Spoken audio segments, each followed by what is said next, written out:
Welcome back to your channel. Electricity chapter के इस series में अब हम लोग देखने वाले हैं फिफ्थ टॉपिक को, जिसमें हम लोग बात करेंगे ओम्स लॉ की। ओम्स लॉ इस पर्टिकुलर चैप्टर का एक बहुत ही इंपॉर्टेंट टॉपिक है। हर साल सारे बोर्ड एग्जाम्स में इस पर्टिकुलर टॉपिक से क्वेश्चन ज़रूर होते हैं। तो स्टार्ट करते हैं ओम्स लॉ। तो ओम्स लॉ को हम लोग एक एनालॉजी की हेल्प से समझते हैं। लेट्स से हमारे पास दो वाटर कंटेनर है, container a and container b. Container a में वाटर का लेवल इतना है और कंटेनर बी में वाटर का लेवल इतना है। तो आप देख सकते हैं कि दोनों वाटर कंटेनर के लेवल में एक डिफरेंस है, और इस लेवल के डिफरेंस की वजह से यहाँ पे एक प्रेशर में डिफरेंस क्रिएट हो रहा है।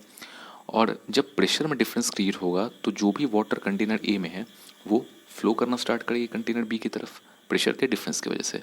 अब अगर कंटेनर ए में और वाटर को पोर कर दिया जाए और वाटर के लेवल को लेट्स से हमने यहाँ तक कर दिया, तो आपको क्या लगता है जो भी वाटर कंटेनर ए में है और जो कंटेनर बी की तरफ जा रही है उसकी स्पीड में क्या फ़र्क पड़ेगा? डेफिनेटली जो स्पीड होगा वो इंक्रीज़ कर जाएगा, यानी हमें वाटर करंट ज़्यादा मिलेगा। हम यहाँ पे ये कंक्लूड कर सकते हैं कि अगर प्रेशर डिफरेंस को इंक्रीज़ किया जाए तो जो वाटर का करंट है उसमें भी इंक्रीमेंट होता है। और यहाँ से कंक्लूड किया जा सकता है कि यहाँ पे जो रिलेशन है वो है डायरेक्टली प्रोपोर्शनल का। हम ये कह सकते हैं कि जो वाटर करंट है वो डायरेक्टली प्रोपोर्शनल होगा प्रेशर डिफरेंस के। यानी अगर हमने प्रेशर डिफरेंस को इंक्रीज़ कर दिया तो जो वाटर करंट मिलेगा वो भी तेज़ मिलेगा, और अगर प्रेशर डिफरेंस को डिक्रीज़ कर दिया तो जो वाटर करंट मिलेगा वो कम मिलेगा। अब अगर आपने इस एनालॉजी को समझ लिया तो ओम्स लॉ को समझना बहुत सिंपल हो जाएगा। तो लेट्स से कि हमारे पास एक इलेक्ट्रिक सर्किट है और इसमें एक बैटरी लगा हुआ है, यानी एक पोटेंशियल डिफरेंस का सोर्स लगा हुआ है, और इस सर्किट में एक बल्ब कनेक्टेड है और ये सर्किट क्लोज्ड है।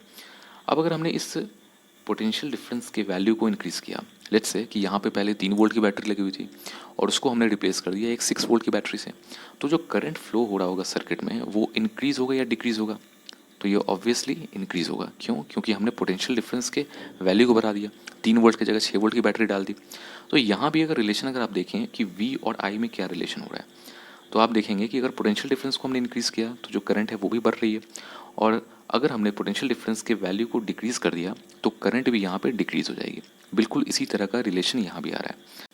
तो यहाँ भी रिलेशन बिल्कुल सिमिलर आ रहा है, यानी करंट डायरेक्टली प्रोपोर्शनल होगा पोटेंशियल डिफरेंस के। अब हम लोग अगर ओम्स लॉ के स्टेटमेंट को देखें तो ओम्स लॉ का स्टेटमेंट ये कहता है कि एट कांस्टेंट टेम्परेचर, यानी अगर टेम्परेचर को हम लोग कांस्टेंट कर दें, the current flowing through the conductor is directly proportional to the potential difference applied across its end. यानी अगर टेम्परेचर कांस्टेंट रहे तो जो भी करंट पास कर रही होगी किसी भी कंडक्टर से वो डायरेक्टली प्रोपोर्शनल होगी पोटेंशियल डिफरेंस के। यानी जितना हम लोग पोटेंशियल डिफरेंस को इंक्रीज़ करेंगे उतना ही ज़्यादा सर्किट से करंट का फ्लो होगा, और जितना कम पोटेंशियल डिफरेंस होगा सर्किट से करंट उतना ही कम फ्लो करेगा। अभी हमने ओम्स लॉ में पढ़ा था कि जो करंट है वो डायरेक्टली प्रोपोर्शनल होती है पोटेंशियल डिफरेंस के। अब ये जो पोटेंशियल डिफरेंस है ये है एक इंडिपेंडेंट क्वांटिटी। अब इंडिपेंडेंट क्वांटिटी कहने का मतलब ये है कि एक ऐसी क्वांटिटी जो किसी और पे डिपेंड ना करे। फॉर एग्जांपल जब भी हम मार्केट में जाते हैं बैटरी को खरीदने के लिए तो उसका एक फ़िक्स वैल्यू होता है, 1.5 वोल्ट, 3.7 वोल्ट या 9 वोल्ट, वो एक इंडिपेंडेंट वैल्यू होता है। लेकिन यहाँ पे जो करंट है उसका वैल्यू डिपेंडेंट होता है पोटेंशियल डिफरेंस पे, और इसलिए हम कहते हैं कि ये एक डिपेंडेंट क्वांटिटी है। फॉर एग्जांपल अगर आप इस सर्किट में देखें तो अगर इस सर्किट में पोटेंशियल डिफरेंस के वैल्यू को इंक्रीज़ कर दिया जाए तो जो करंट का वैल्यू होगा वो इंक्रीज़ हो जाएगा। तो हम ये कह सकते हैं कि जो करंट है वो तो डिपेंड कर रही है इस पे पोटेंशियल डिफरेंस पे, लेकिन जो पोटेंशियल डिफरेंस है वो तो डिपेंड नहीं करेगी, क्योंकि यहाँ पे ये मेरे ऊपर है कि मैं यहाँ पे 3 वोल्ट का बैटरी लगाऊँ या 6 वोल्ट का बैटरी लगाऊँ या 9 वोल्ट का। सो पोटेंशियल डिफरेंस है एक इंडिपेंडेंट क्वांटिटी, और जो करंट है वो डिपेंडेंट क्वांटिटी है क्योंकि ये डिपेंड कर रहा है on the value of potential difference. Ohm's law का जो करेक्ट एक्सप्रेशन होगा वो होगा I प्रोपोर्शनल V, यानी जो करंट है वो डिपेंड कर रही है V पे। अब मैथमेटिकली इसी एक्सप्रेशन को हम लोग लिख सकते हैं V प्रोपोर्शनल I, लेकिन ये थियोरेटिकली सही नहीं होगा क्योंकि जो V है वो एक इंडिपेंडेंट क्वांटिटी है, वो किसी पे डिपेंड नहीं करेगी। लेकिन मैथमेटिकली इसको ऐसा लिखा जा सकता है। अब यहाँ पे जो साइन ऑफ प्रोपोर्शनैलिटी है अगर इसको रिमूव करना हो तो किसको इंट्रोड्यूस करना पड़ेगा? एक कांस्टेंट को, और वही कांस्टेंट है यहाँ पे R। फाइनली इसको लिखा जा सकता है V equal to I R, जहाँ R एक कांस्टेंट है और इसको बोला जाता है रेजिस्टेंस, और ये डिपेंड कर रहा होता है कंडक्टर के नेचर पे। रेजिस्टेंस के बारे में इसके आगे वाले वीडियोज़ में हम लोग डिटेल में बात करने वाले हैं। तो अब हम लोग बात करते हैं experiment to verify Ohm's law. तो ओम्स लॉ को एक्सपेरिमेंटली वेरीफाई करने के लिए हमें लेना पड़ेगा कुछ सेटअप।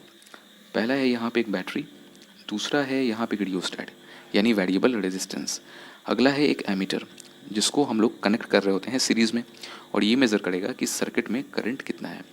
अगला है वोल्ट मीटर और वोल्ट मीटर क्या मेजर कर रहा होता है, तो ये वोल्टेज मेजर कर रहा होता है और इसको हम लोग कनेक्ट करेंगे पैरेलल में। अब हम लोग जो स्विच है उसको क्लोज़ करेंगे, तो क्लोज़ करने के बाद ये जो सर्किट है उसमें करंट का फ्लो होगा और हम लोग बारी बारी से जो करंट है और जो वोल्टेज है इसका वैल्यू मेजर कर रहे होंगे, नोट कर रहे होंगे।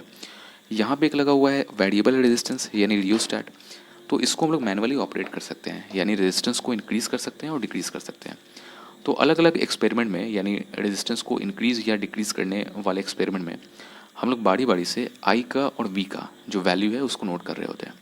तो हमें ये मालूम चलता है कि अगर हमने वी को डबल कर दिया यानी 2V कर दिया तो जो करंट है वो भी 2I हो गया, और अगर हमने वी को हाफ कर दिया तो जो करंट है वो भी हाफ हो गया है। तो इससे हमें ये मालूम चलता है कि जो करंट फ्लो हो रहा है इस सर्किट में वो डायरेक्टली प्रोपोर्शनल है पोटेंशियल डिफरेंस के, और यही तो ओम्स लॉ है।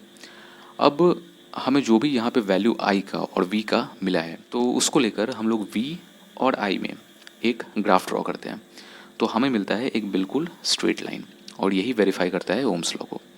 सो ये था ओम्स लॉ और उसके एक्सपेरिमेंटल वेरिफिकेशन के बारे में। इसके आगे के टॉपिक्स के वीडियोस आपको इस चैनल के प्लेलिस्ट में मिल जाएंगे। अगर आपको ये वीडियो पसंद आया तो आप लाइक करें, अपने फ्रेंड्स के साथ शेयर करें और इस चैनल को ज़रूर सब्सक्राइब कर लें। अगर आपको इस टॉपिक में कहीं पे कोई भी डाउट हो, कहीं पे कोई भी कन्फ्यूजन हो तो उसे कमेंट सेक्शन में ज़रूर डालें। And all the best.